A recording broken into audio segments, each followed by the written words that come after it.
వంట గ్యాస్ కొరతతో విద్యార్థుల అవస్థలు. దేశవ్యాప్తంగా వంట గ్యాస్ ఎల్పీజీ కొరత తీవ్రంగా ఉండటంతో హాస్టల్లో నివసించే విద్యార్థులు ఇబ్బందులు ఎదుర్కొంటున్నారు అని తెలంగాణ గిరిజన సంఘం రాష్ట్ర అధ్యక్ష కార్యదర్శులు ఎం ధర్మానాయక్, ఆర్ శ్రీరామ్ నాయక్ ప్రభుత్వాన్ని డిమాండ్ చేశారు. అమెరికా, ఇజ్రాయెల్, ఇరాక్ పై యుద్ధం కారణంగానే ఈ ఫలితాన్ని అనుభవించాల్సి వస్తుందని వారు అన్నారు. గ్యాస్ సిలిండర్ల సరఫరా తగ్గిపోవడంతో అనేక హాస్టల్లో సక్రమంగా భోజన వేళల్లో తినట్లేదు. భోజనం మెనూలు తగ్గించడం వంటి పరిస్థితి ఏర్పడ్డాయి. భోజనం మెనూ తగ్గింపు, చపాతీ, దోశ, పూరి వంటివి. గ్యాస్ ఎక్కువగా వినియోగించే వంటకాలను తొలగించి కేవలం అన్నం, సాంబార్ వంటి సరళమైన భోజనం మాత్రమే అందిస్తున్నారు. గ్యాస్ లేకపోవడంతో హాస్టల్ మెస్సులు తాత్కాలికంగా ఇబ్బందులకు గురి అవుతున్నారు. కట్టెల పొయ్యి వంట కూడా చేసే పరిస్థితి లేదు. అధిక ధరల కారణంగా కట్టెలు కొనలేని పరిస్థితి ఉన్నది. పాతకాలపు పొయ్యి ఉపయోగించాలన్నా ఇబ్బందికి గురి కావాల్సి వస్తుంది. విద్యార్థుల ఆరోగ్యంపై ఈ ప్రభావం చూపే పరిస్థితి ఉన్నది. ఆహారం అందకపోవడం వల్ల విద్యార్థులు అర్ధాకలితో అలమటించే పరిస్థితి దాపురించింది. కొన్ని హాస్టల్లో సమస్యల వల్ల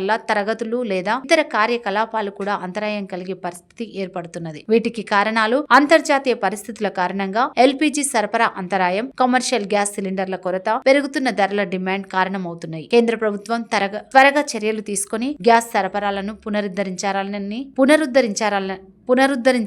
వారు డిమాండ్ చేశారు. లేనిచో రాష్ట్ర కాపిత ఆందోళన పోరాటాలకు సిద్ధమవుతామని వారు ప్రభుత్వాన్ని కోరారు. కోల్చారం మండలం రాంపూర్ గ్రామ శివారులో ఘోర రోడ్డు ప్రమాదం జరిగింది. ఆర్టీసీ బస్సు, ద్విచక్ర వాహనం ఢీకొన్నాయి. ప్రమాదంలో ద్విచక్ర వాహనంపై ప్రయాణిస్తున్న 3 యువకులు అక్కడికక్కడే మృతి చెందారు. మృతులు బూర్గుపల్లి గ్రామానికి చెందిన అమృత్ గౌడ్, సాయి గౌడ్, అలాగే భూపతిపూర్కు చెందిన రిషివర్ధన్ గౌడులుగా గుర్తించారు.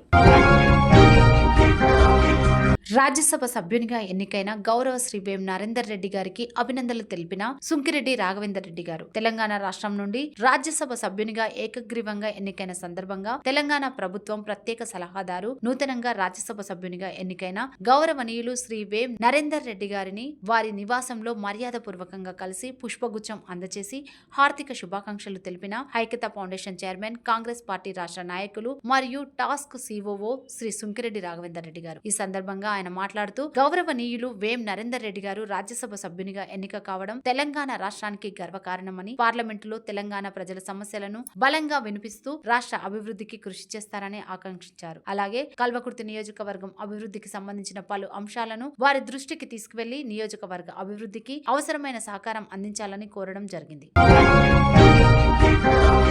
అచ్చంపేట నియోజకవర్గం పదరా మండల కేంద్రంలో ఎమ్మెల్యే చిక్కుడు వంశీకృష్ణ గారి చేతుల మీదుగా సబ్ స్టేషన్ ప్రారంభించడం జరిగింది. ఈ కార్యక్రమానికి ముఖ్య అతిథిగా ఎమ్మెల్యే చిక్కుడు వంశీకృష్ణ గారు రావడం జరిగింది. అంతేకాకుండా ఎడ్ల ఆనంద్, మండల వర్కింగ్ ప్రెసిడెంట్ రామలింగయ్య యాదవ్, హాలరాజ్, సర్పంచ్ ఎల్లమ్మ, ఆంజనేయులు తదితరులు ఈ కార్యక్రమంలో పాల్గొనడం జరిగింది.